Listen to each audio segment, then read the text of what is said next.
Another increase in poor nation aid. The World Bank said yesterday that it would almost triple lending this year to help prevent a, quote, human crisis in developing countries amid the turmoil in financial markets.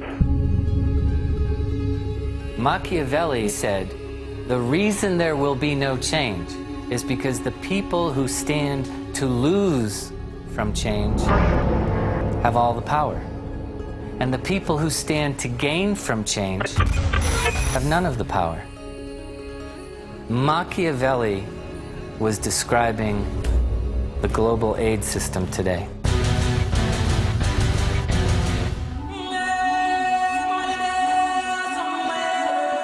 We can't continue to talk about the tragedy of poverty and not talk about aid. Over $2 trillion have been spent on aid. Aid creates dependency. More aid and more aid and more aid. We've seen that aid has subsidized dictators, encouraged inefficiency. Most of the money for aid doesn't actually get to the poor.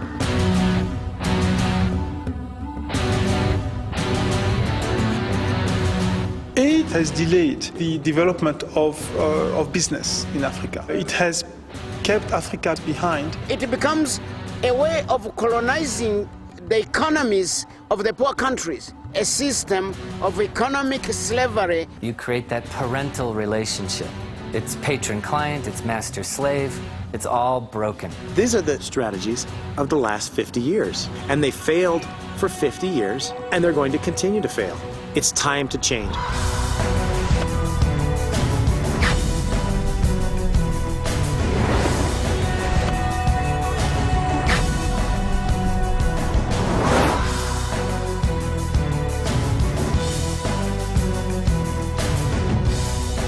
If the African nations today agreed together and say no more aid, I tell you they can grow slowly, but they can grow.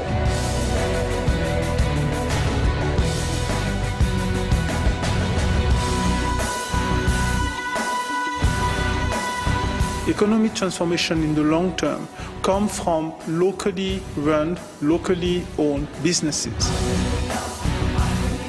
We need to transform our good intentions into things that actually work.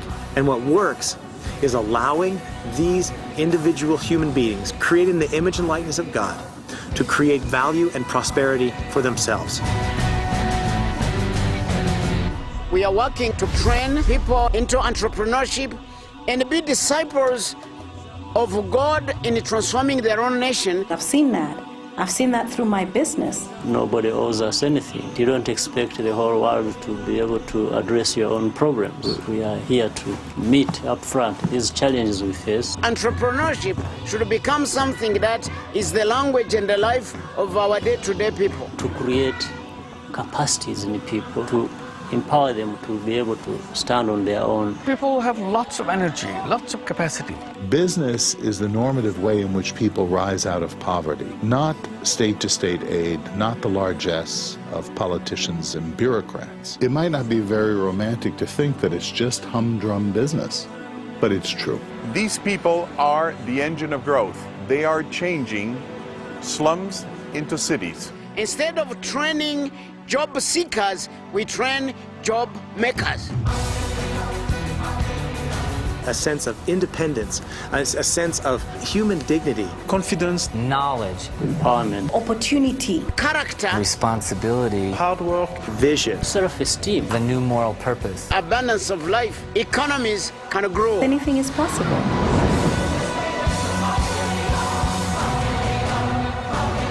And it's high time we stop telling our people they can't do it. Yes, we shall do it in the name of God.